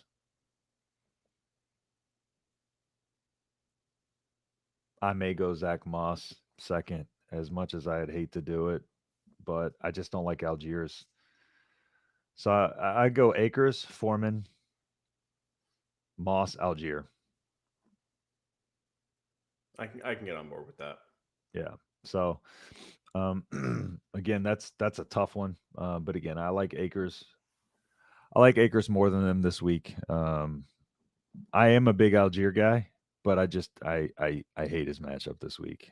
Baltimore's really stingy against the run. So thanks for the question, James. But if I don't get him, I'm out of luck at running back. Oh, talking about Zach Moss. Yeah. If you need him, I would say get him up. I would have him right around the Foreman range. So 2A and 2B, Zach Moss and Foreman for me this week. Chris, 3-1 of the division, already beat the Bucks once. Yeah, no, but like, come on now. Did they really give you any confidence at all? No. Chris does this. He likes to hype himself up just to get let down. Is he a Panthers fan? Yes. He's from all right, that makes sense. Yeah. Okay, that's the only way we could be having this discussion right now. And getting an actual counter argument. Just one RB1 is tickets are as Eckler. low as $8 if you want to go. RB1. Yeah, so I go Eckler and Akers. So DJ Moore is at flex if that changes anything. I still like DJ Moore more than the rest of those guys. So I would stick with DJ Moore at your flex. For sure. So thanks for the question, James. Kobe Bean. Ken Walker, Jarrett McKinnon, super flex, full PPR. Ken Walker. Yeah, Walker. McKinnon does have the upside, but again, I've pretty much answered Ken Walker anytime his names come up because I like Kenneth Walker this week. So I hope he has a good game for everybody that I've answered Ken Walker to. You agree with that? Yeah. Okay. Devontae, Pittman, or Watson, pick two. I'm assuming Watson? it's Devontae Smith.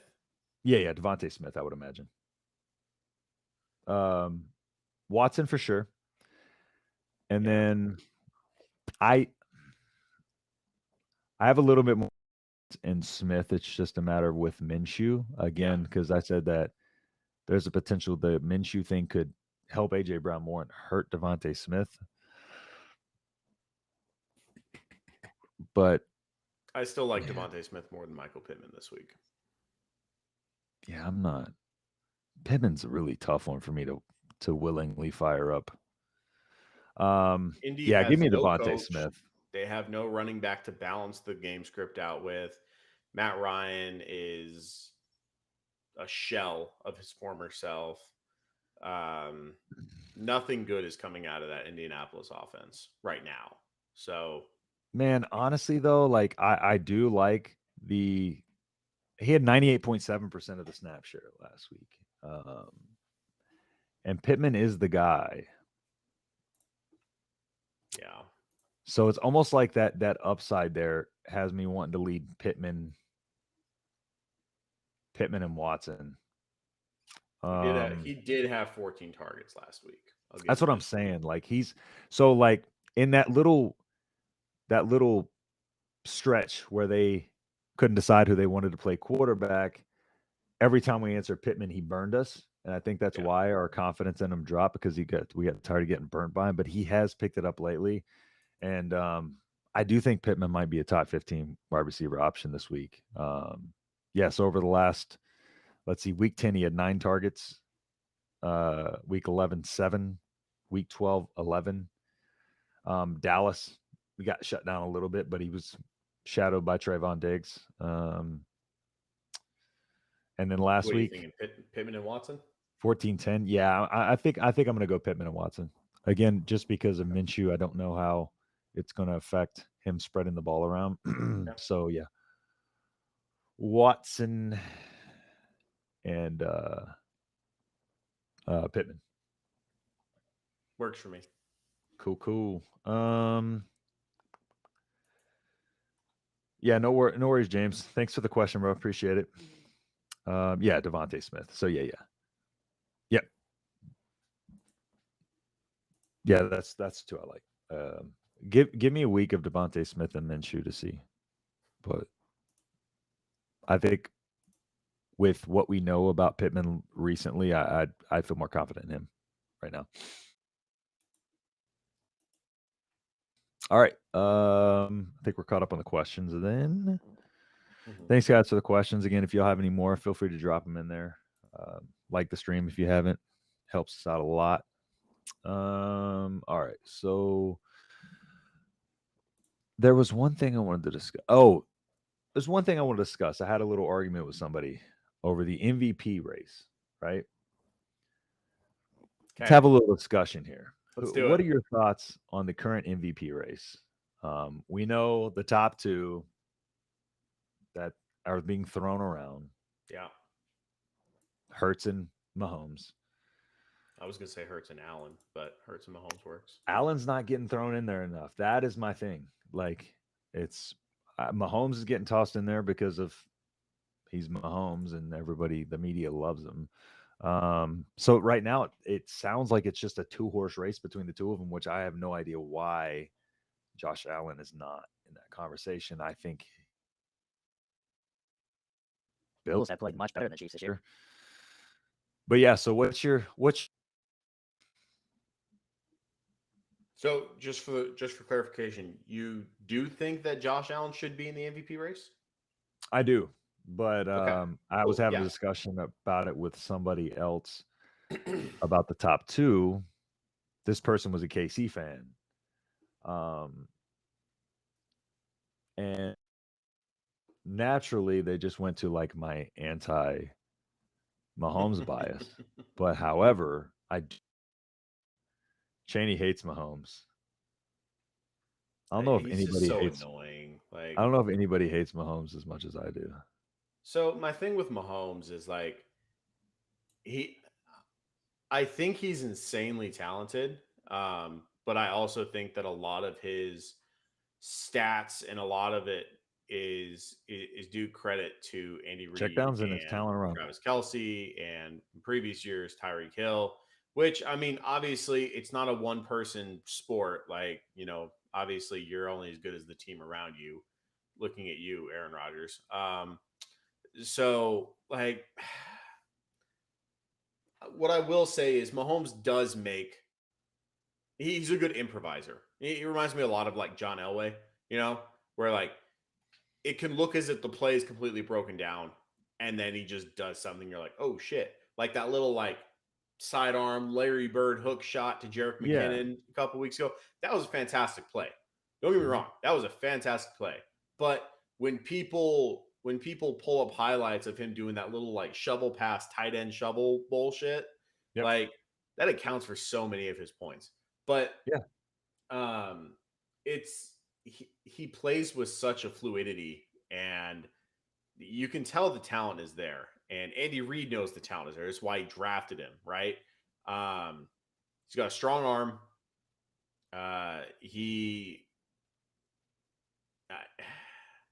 I do think he is in the MVP race, if that wasn't a question.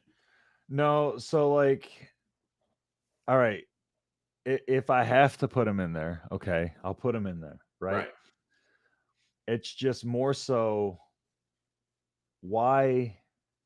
So my take on it was, and I posted this last week. I said if Mahomes was traded to the Eagles in the offseason, the Eagles, let's say Mahomes was flipped over to the Eagles, right? Mm-hmm. The Eagles were having the season they're having now. Okay. Same statistics as Hurts. Let's say you had the same numbers as Hurts. Mm-hmm. But instead it's Mahomes on the Eagles. Right. All right. Put Jalen Hurts on the Chiefs and give him Mahomes' numbers. I think there's not even a discussion. People are giving it to Mahomes unanimously because they like to favor him. They would cite the improvement of the Eagles and the regression of the Chiefs. But nobody wants to speak to that this year, which was kind of what I said this offseason. I'm like, watch Mahomes regress without Tyreek Hill. And he has. Yeah. But the argument was if Mahomes hits 5,000 yards, it's going to be hard for Hurts to slide past him. Now, the thing for me, never won an MVP with 5,000 yards. Yeah, exactly. And that's one statistic from a guy who passes the ball significantly more. Right.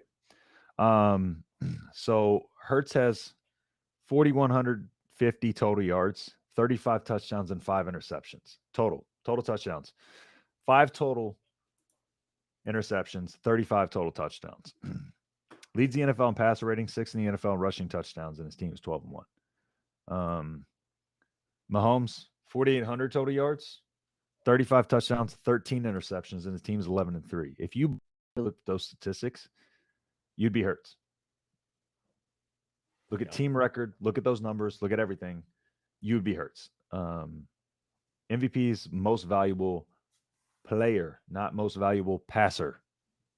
So I don't know why we're getting that twisted up. I think Hurts has the 6th most rushing touchdowns in the NFL, including running backs.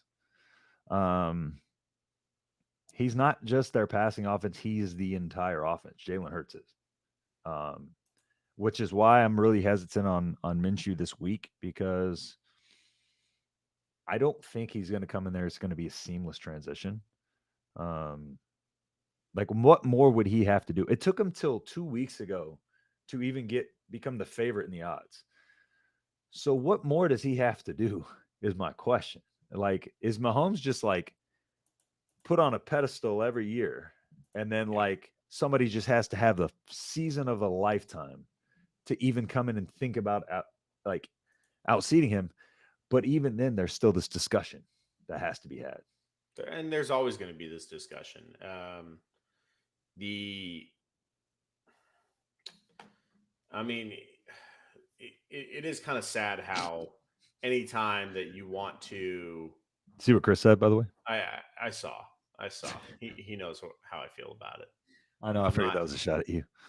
I'm not diving into this whole Tom Brady, benefited from the system thing, because he just talks about it, right? Like, you're only as good as the team around you. So, but what I'm saying is, it's kind of sad that if you just pull up NFL player passing stats, and that right there is your MVP race, like, you know what I mean? Like, you have you got Mahomes up there at the top, Josh Allen, like all the top quarterbacks, Josh Allen, Joe Burrow, Patrick Mahomes, Jalen Hurts is top 10 in passing as well. Like that's the other thing, right? So like Patrick Mahomes might be number 1 in like passing yards. Yep. But Jalen Hurts is 10th. He's got 3,400 passing yards, almost 3,500. Yeah. Throw that on top of his 750 rushing yards. Like and he's over 4,000 yards. He's got the 7 rushing touchdowns in addition to his 20-something passing touchdowns. Jalen Hurts, there's also the progression from last year to this year that what Jalen Hurts has done. There is the team aspect as well of what Jalen Hurts has done with this team. Like we know, right, that the Chiefs were going to be good. We know that they were going to win games this year. That wasn't a shock. What was a shock is the Eagles at 13-1 thought they might be good, but not this good. You know what I mean? Mm-hmm. So it's to me, Jalen Hurts is the MVP.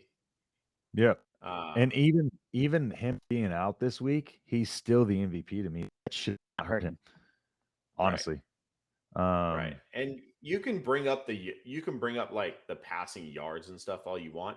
There are only 2 quarterbacks in the NFL that have thrown the ball more times than Patrick Mahomes this year. That's Justin Herbert and Tom Brady. Yeah, because if you look at the Justin efficiency, Herbert also has 4,000 yards so far on the year, but we're not calling for him to be the MVP. You know what I mean? Yep. If you're looking at just efficiency, passing, Jalen Hurts is right there.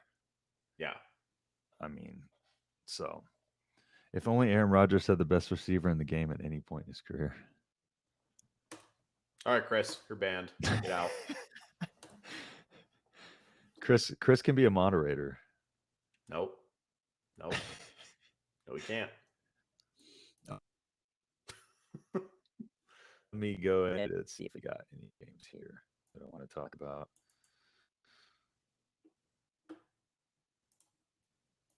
All right. Hold on, it's loading up here. All right, so we got Detroit, Carolina. We just talked about that one. Atlanta, Baltimore. I don't think we really need to spend too much time on that. Yep. Real quick, we do question. have a question from JJ Keats. Joe Mixon Mixon or or Kenneth Walker? K9. Yeah. Feed me the good sir Kenneth. Yep. And again, yes, I've Jalen answered. Hurts. I'd answered Walker to basically every Walker related. You basically question. have. Yeah. So, like I said, he better not let me down this week. But I do like him a lot this week. Hurts should be MVP. Yep, agree, Chris. 100%. Yeah, I think Mahomes is just propped up by the media, and I think Hurts still gets a lot of slander for whatever reason. I don't know why. I don't get it either. Yeah, but he's still like, you go to a comment section, and I was reading some last week, which prompted my conversation about that last week with that guy. And there's just a lot of Hurts slander. But you talk bad about Mahomes, man. Your ass is toast. Committed, just fucking throw you back in time to Salem and call you a witch, huh? Straight up. And then against the Chiefs fans were arguing about calls all last game. I'm like, holy cow, y'all really do argue and whine about everything. We got a question. Andy Munoz. What's going on, Andy? McLaurin or Thielen? I love this question. Yeah, I personally, yeah, I like McLaurin this week. Yeah, but that's not to say that Thielen can't get a touchdown and make it a very comparable thing. So I think he's going to need a touchdown. But definitely, if I'm going into this, I'm definitely firing up Terry. Yeah, scary same. Terry, baby. Thanks for the question, man. So we got about 15 minutes here. Is there anything else that you wanted to touch on before we kind of move. We might actually just hang out just a little bit longer, talk about a couple more games, just to see if we get any more questions piling out here at the buzzer.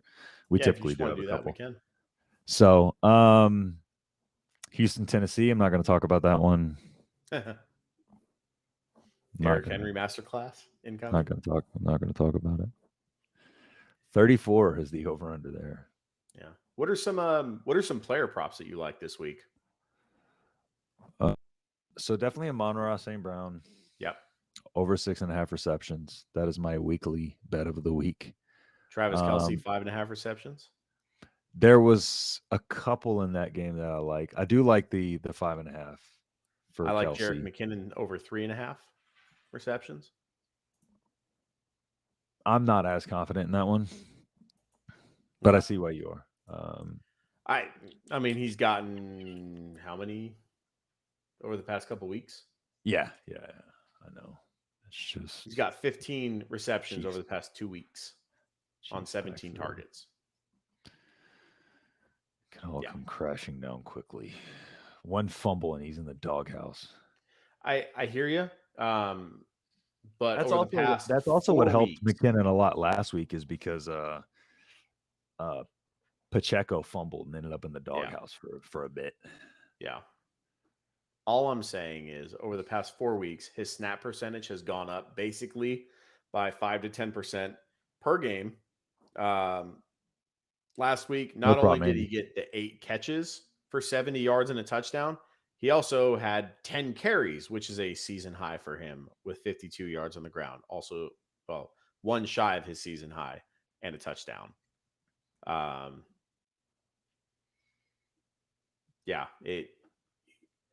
think that 3.5 receptions is decent for him. Why is Isaiah Pacheco's rushing and receiving yards line so high? They have his total yards at 81.5. That is a good question. When you have the likes of Kenneth Walker's at 67.5 and Jerick McKinnon at 58.5. Is that total? Is that just rushing, receiving, or total? Rushing and receiving. Okay, because I was going to say Pacheco is fielding kick returns too, so I didn't know if that was like a total yards type of deal. Let me look. Hold on, I did want to check something out with Pacheco. I want to see what type of usage he had last week, as far as in terms of just touches goes, compared with McKinnon. Because McKinnon, of course, got the bulk of it. But I'm curious what he got. 15 carries for 86 yards on the ground and 1 catch for 11 yards. So even with on 35% snap share, he still had 15 carries. That's probably why. Just because, I mean, both of those guys can get their numbers. And I mean, pretty consistently 50 plus yards. He hasn't gone below 50 since week 9. And he's in a really good matchup. Again, Seattle's one of the worst teams at stopping the run. So it could be his consistency running the ball, and then the fact that but I would imagine a lot of that is they're guessing a lot of that's going to come because what's his rushing over under? I would almost feel more confident just taking that.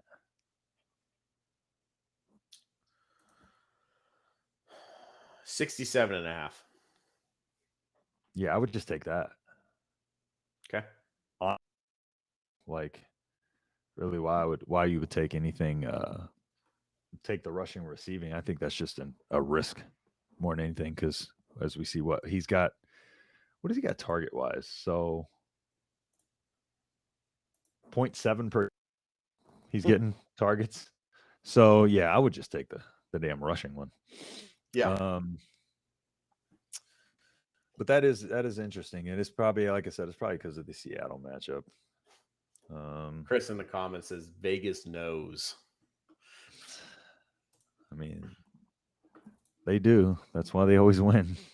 That's true. Ultimately, they always get us. Let's see. Any other games that are interesting? Washington, San Francisco over under 37.5. I don't know if I've ever seen this many over unders this low. Philly, Dallas. We've kind of talked about that one, but you said you got Philly in this one, right? I do. Yeah, I'm taking Dallas. Vegas and Pitt over under 38. Green Bay, Miami's got the highest over under of any game. Well, they probably at have 50. the highest temperature for game time. Yeah, it's at 50. So I think they have the highest over under of any game. It's achievable. A lot of that's due to Miami, I would imagine. Probably. Just the way they run their offense. Yeah, outside of that, so we got 1, 2, 3, 4, 5, 6, 7, 8, 9, 10, 11 games today. It's gonna be a fun Saturday.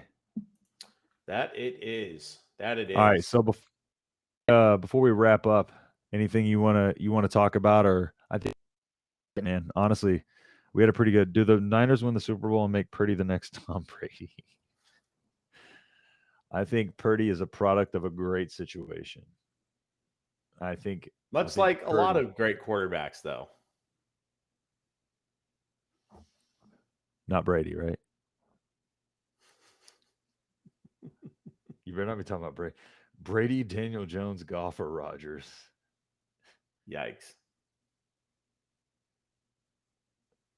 Give me Tom Goff. Brady. Goff. The stat about Goff on the road scared me enough to go away from it. Everything about Daniel Jones, Aaron Rodgers, and Brady. Actually, you know what? No. Feed me the back-to-back reigning MVP, the most valuable player, top 10 quarterback of all time, Aaron fucking Rodgers, God amongst men. Why did I know this was so? Okay, just a heads up. This guy is a Packers fan. Don't listen to anything he says. So, mine's between Goff and Brady, but give me man, because I was like fire up Brady last week, and yeah, so I would go Goff, Brady, Jones, Rodgers in that order. Keep that energy. I'm just playing. But Rodgers. Are you also go Big Red? Hell yeah. Matt Rule doing work right now. Got the 28th best recruit in the country. Be a 24/7. Much to say on college right now. Arizona State, number 3 wrestling team in the country. Hey, we got y'all center too. Oh yeah. Yep. We got y'all's ASU center, who's the top 17th or 18th best center in college football last year. That's cool, man. Cade, enjoy your time out there. Yeah, man. Hop in during when again. We'll dive into the college one. Let's see. Cade's question was a plant from Cheney. Did you really incite your chat, or look? I might have manifested a couple things about Rodgers earlier today, but they don't play till tomorrow. So was that from your burner account? Yeah, absolutely. Thanks for the question, Cade. At not Cheney's burner account. Like Chris is having a field day with you today, though. He's a little feisty today. I do appreciate the onslaught on Christmas Eve, Saturday, on a Saturday morning. He's lucky that I'm rooting for Carolina, because if Detroit loses and Green Bay wins, we can pull even with them in the division. Maybe for a little fighting for our last gasp of a playoff spot. But yeah, but that's okay. He knows what his team is capable of, and that's not a lot. So, yeah. That's tough, man. I don't know. Well, whose team has the better record? Green Bay. By how many? By 1. Exactly. Yeah. Coming in the season, if you would have told me that Darnold or the Panthers would have traded McCaffrey and Darnold would be the starting quarterback and one game behind the Packers, how would you have felt about that, Jamie? Man, it's been a rough year for Green Bay. Like, it's not even like the year in total. It's just like that 1 5-game stretch, right? Like, they were 3-1 going into that 5-game stretch, and then all of a sudden they were 3-7. But now they're 6-8, so they've gone another 3-1 since. So another question here while we 5 minutes of the game. So Andrews or Latavius Murray? Guessing Mark Andrews. I'm so confused by this. Flex. Is your other tight end Travis Kelce? Yeah, that's a good question. If it's flex, I'm going Andrews still. Yeah, same. For sure. I guess it doesn't matter that much, but not a big Latavius Murray guy. But yeah, that's a interesting tight end conundrum you got. Oh, it was Ingram. Okay. Oh, okay. Yeah. I think. Okay, yeah, sure. Flex. Yeah, Andrews. I have Andrews as my tight end too this week, so I would say fire up Andrews for sure. Thanks for the question, DMR. Sit one. Dobbins, Walker, or Stevenson. Half point PPR. And I know JK is my flex start of the week, but I'm having to sit JK. You got to go with Kenneth Walker and Ramondre for sure. Yeah. Kenneth Walker, Ramondre for sure. Thanks for the question, Andre. Appreciate that. Fields or Geno? Fields, but you're basically putting a running back at quarterback, Justin Fields. Yeah. For fantasy. Not calling him a running back, but there's potential the Chiefs are going to be in another war, and I mean Davis Mills had pretty good bit of success against them, but so I actually think this might be closer. I think it's closer than the initial quick answer from both of us, but I think it's Fields just because you can't beat the rushing side, and that man is a walking top 5 fantasy QB when he's healthy. So it's hard to really sit anyone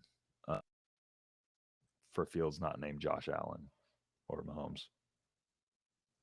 Can't believe I had to say that. Or Jalen Hurts, of course. Yeah, so I go Fields there. Thanks for the question, DM. In here before we wrap up, probably closing this thing out. Oh, Alvin Kamara, Devontae Smith at flex. Man. Kamara. Yeah. He's going to touch the ball more. Yeah, we've been anti-Kamara, but I have a little bit more confidence in Kamara. Devontae Smith, I want to see a game with Gardner Minshew at quarterback just to see if he spreads the ball out a lot or if they're just going to run the ball a ton. It'll be interesting to see that dynamic. But Kamara, yeah, give me Kamara this week. Mag Swagman, like the name. The only thing is Andrews doesn't have Lamar, but y'all think he's still a safe play. Yeah. Regardless, I think I second best tight end this week, right behind Kelce. So, Browns or Bucks defense? Browns. That game is going to shout out to the YouTube name here. Good old Chaka. Reference to Land of the Lost with Will Ferrell. Great underrated movie. Love the reference. Just saying. I'm glad you know that because I had no idea what that meant. I saw the picture, I saw the name, and I just put 2 and 2 together. I was like, oh hell yeah. No problem. Rapid fire. Ready? No problem, DMR. Have a good Christmas, man. Yes. Font or Fryermuth? Give me the Muth. Yep. The Muth is Luth. Pats D, Bucks D. Pats. Who are the Pats playing again? The Pats are playing actually, no. Give me Tampa against Arizona. Yeah. Sorry. Tampa D. Yeah, Tampa against Arizona. No problem. I really need this job. Please, guys. Oh my God. I guess that's another reference that I don't get right over my head. I fucking love that movie, dude. Chuck and having a moment. On Netflix. Check it out. It's fucking hysterical. I feel like I have to now. Danny McBride is in it too. No, I have no idea who that is. I don't watch movies. Okay, that's fair. Using this as the end, Eastbound and Down. Oh yeah, I have seen Eastbound and Down though. I was gonna say you would know him if you saw him. Yeah, probably. I'm not good with names. That's fair. All right. Well, games are about to fire up. Yes. So everybody, thanks for hopping in. Thanks for joining. Thanks for all the questions. If you like the content, please hit the bell notification so that way y'all can be alerted when we go live. We're probably going to go live tomorrow. We're probably going to go live next week because I think it's just Sunday games next week. So we're probably live just Sunday next week. So give us a like, sub if you want, and then we're going to give content coming up in the off season too to help you out. So hopefully we can help you win your championship and then get into the off season. So thanks everybody for tuning in. Cheney, anything before we part ways? Nope, go Pack Go, but that'll be tomorrow. We'll talk more on that tomorrow. All right. Did you like my handicap sign? You can't see it. I'm really sad. Oh, look at that. My handicap sign. Trying to let people know that I am in fact handicapped with one arm. All right, everyone. You guys have a great Christmas Eve. We'll see you guys tomorrow morning. Peace. Thanks for checking out the Cheesy Corn Sports Podcast. Be sure to subscribe wherever you heard this podcast so you never miss an episode. For more information or to connect with Justin and Martin, check out Cheesy Corn Sports on Instagram, Facebook, and Twitter. We'll see you next time on Cheesy Corn Sports.